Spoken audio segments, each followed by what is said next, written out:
Back to my YouTube channel. और आज की वीडियो में हम सॉल्व करने वाले हैं LeetCode number 2196 which is create binary tree from descriptions. So ये क्वेश्चन पढ़ के लगेगा कि ये थोड़ा रिकर्जन से सॉल्व हो सकता है। मैंने भी इसको रिकर्जन से सॉल्व करने का ट्राई किया था, बट इसमें प्रॉब्लम ये आ रही थी कि हम रिकर्जन में लास्ट पे जाएंगे और वहाँ से एक्चुअली रिटर्न करना स्टार्ट करेंगे। तो 80 19 मैंने बना लिया था, उसके बाद 80 19 50 भी मैंने बना लिया था। जब हम नीचे से अटैचमेंट स्टार्ट करेंगे, प्रॉब्लम यहाँ आएगी कि रिकर्जन की डायरेक्शन ऑपोजिट हो जाएगी, क्योंकि अब हमें 50 क्योंकि यहाँ से हम अप साइड जा रहे थे, अब हमें डाउन साइड जाना है, तो इन दोनों केसेस को रिकर्जन हैंडल नहीं कर पाएगा। बस ये भी नहीं पता चलेगा 50 आपका रूट है, उसके बाद से लेफ्ट साइड जाना है, इसके बाद से राइट साइड जाना है, जिसकी वजह से वो अप साइड ही जाता रहेगा और इनको भी अप साइड में अटैच करता रहेगा। तो हमारा पूरा ट्री नहीं बनेगा। स्क्यू ट्री जैसे ये है, ये हमारा बन जाएगा, बट जिसके दोनों चाइल्ड होंगे वो नहीं बनेंगे। आई होप दिस वॉज क्लियर कि 4 बन जाएगा, 3 बन जाएगा, 2 बन जाएगा, 1 बन जाएगा। ऊपर का बिल्ड होता जाएगा, लेकिन इस साइड का बिल्ड नहीं होता जाएगा, क्योंकि अगर आप ध्यान से देखोगे तो ये इस डायरेक्शन में दिए हुए हैं डिस्क्रिप्शन, मतलब ये इन ऑर्डर है। तो अगर एक ही चाइल्ड होगा तो वो रिकर्जन से बन जाएगा, और वैसे रिकर्जन से हो जाएगा अगर आपको पता होगा 50 आपका रूट है। बट 50 रूट पता करने के लिए वही हमें ये देखना पड़ेगा कि क्या 50 का कोई पेरेंट है। अगर नहीं है तो 50 रूट है, ठीक है। तो इसका एक दूसरा सिंपल अप्रोच है, वो मैं बता देती हूँ। जैसे हमारे पास है 50, हमें डिस्क्रिप्शन दिए हुए हैं, तो 20 15 10 का 1 का क्या मतलब है, 20 is the parent of 15 and 1 मतलब it is the left child. So अगर हमारे पास ये ट्री है 50 20 80 19 15 एंड 17, तो हमारे पास ये सारे डिस्क्रिप्शन इस इन ऑर्डर डायरेक्शन में दिए हुए हैं। इन ऑर्डर मीन्स पहले 15 का दिया हुआ है, फिर 17 का दिया हुआ है, फिर 20, फिर 20 का दिया हुआ है, फिर 18 का दिया हुआ है, फिर इसका दिया हुआ है, उसका दिया हुआ है, नल है, ठीक है। तो दिस इज़ इन ऑर्डर। तो हमें क्या करना है, और इसमें एक सबसे important thing to note is that parent of every child in the binary tree have unique values. So all the values are unique. तो यूनिक मतलब अगर हम एक बार, हमें बस एक इसके अंदर ट्रिक क्या है कि ट्रिक नहीं मतलब एक कॉन्सेप्ट लगेगा कि parent has no child, parent has no parent, मतलब the overall global parent has no parent. Like 50 का भी पेरेंट है, 17 का भी पेरेंट है, 19 का भी पेरेंट है, 80 का भी पेरेंट है, 20 का भी पेरेंट है, बट 50 का कोई पेरेंट नहीं है। तो ऐसे हमें पता चल जाएगा 50 है, और 50 को हम रिटर्न करेंगे, ठीक है। तो हमें सारे चाइल्ड स्टोर करवाने पड़ेंगे, और जो भी नोड ग्लोबल सेट में था बट वो चाइल्ड नहीं था, वो हमारा पेरेंट हो जाएगा, ठीक है। उसके बाद हम एक हैश मैप लेंगे, क्योंकि ये सारी यूनिक वैल्यूज़ हैं, तो हम बनाते जाएंगे। जैसे 15 न्यू आया तो नोड बना के सेव करवा दिया मैप में, 17 आया 17 की नोड बना के सेव करवा दिया, बट 20 आया 20 की नोड बना के सेव करवा दिया। जैसे ही 15 का पेरेंट 20 आया तो इसको अटैच करवा दिया। मतलब सारी अटैचमेंट्स इस मैप के अकॉर्डिंग हम करते जाएंगे, और लास्ट में वो वाला रिटर्न कर देंगे जो चाइल्ड में नहीं है बट मैप में है, जो मैप में है बट चाइल्ड में नहीं है। चाइल्ड का एक सेट या जो भी रख लेंगे, ठीक है। तो एक अनऑर्डर्ड मैप रखते हैं जिसके अंदर हम हर नोड के लिए उसकी ट्री नोड डालेंगे, ठीक है, अगर वो नहीं आया तो। उसके बाद एक सेट भी ले लेंगे, ठीक है, अनऑर्डर्ड सेट, जिसके अंदर हम सारे ट्री नोड्स या इनको डालेंगे, ठीक है। यूनिक सेट ले लेते हैं, यूनिक या चाइल्ड सेट लेते हैं इसे।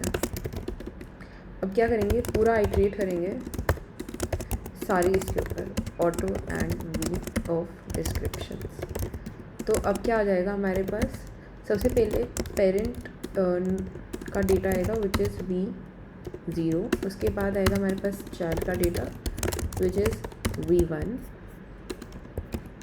उसके बाद आएगा बूल इज़ लेफ्ट चाइल्ड, तो वो आएगा V2 से, ठीक है।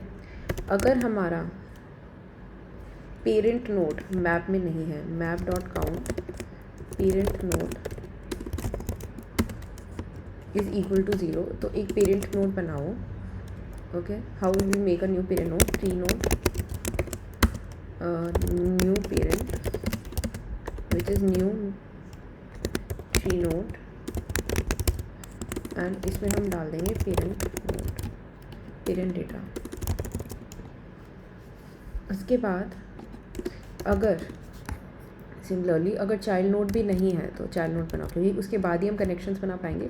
अगर चाइल्ड डेटा नहीं है तो एक न्यू चाइल्ड बनाओ, और मैप ऑफ पेरेंट डेटा में न्यू पेरेंट डाल दो, वैसे यहाँ पे न्यू चाइल्ड नोड बनाओ चाइल्ड डेटा से और मैप ऑफ चाइल्ड डेटा में न्यू चाइल्ड डाल दो। अब हमारे पास चाइल्ड बन चुका है। अगर इस लेफ्ट है तो न्यू पेरेंट जो आया था, या अगर है काउंट 0 है एल्स, ठीक है, एक 3 नोड पेरेंट हो गया और एक 3 नोड चाइल्ड हो गया। एल्स,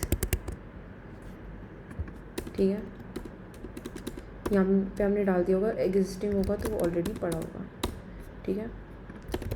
तो हम क्या करेंगे, मैप ऑफ पेरेंट डेटा से ये निकालेंगे और मैप ऑफ चाइल्ड डेटा से ये निकालेंगे, चाइल्ड निकालेंगे। अगर लेफ़्ट है तो पेरेंट का लेफ़्ट हमारा चाइल्ड हो गया, नहीं तो पेरेंट का राइट हमारा चाइल्ड हो गया। आई होप दिस इज़ क्लियर।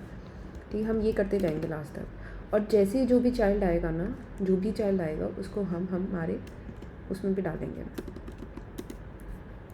ठीक है। तो हम क्या करेंगे, जो भी चाइल्ड डेटा आएगा उसको हम चाइल्ड सेट में भी डालेंगे। Dot insert child set child data, ठीक है। तो हमने अपना चाइल्ड का सेट बना लिया है और मैप भी बना लिया है। अब हमें बस रिटर्न करना है। हमारा ट्री ऑलरेडी यहाँ पे बन चुका होगा लेफ़्ट राइट करके, क्योंकि सारे यूनिक हैं। अब हम देखेंगे, इटरेट करेंगे पूरे चाइल्ड पे, पूरे मैप पे करेंगे इटरेट, ठीक है। फॉर ऑटो एंड आई और मैप, अगर उसे नहीं मिलता है, if int node is i.first, अगर उसे नहीं मिलता है, मतलब कैसे सर्च करते हैं सेट में, if child set dot find node is equal to child set dot end is the last iterator, तो वो ही हमारा रूट होगा। तो यहाँ पे ट्री नोड के लिए रख लेते हैं रूट, ठीक है। तो हमारा रूट क्या हो जाएगा, अगर उसे नहीं मिलता है, वो एंड तक पहुँच गया है, तो हमारा रूट हो जाएगा map of I dot second, ठीक है। और हम यहाँ से ब्रेक भी कर लेंगे, क्योंकि अब हमें रूट मिल गया है, हमें और ट्रैवर्सल करने की जरूरत नहीं है, हम रूट को रिटर्न कर लेंगे।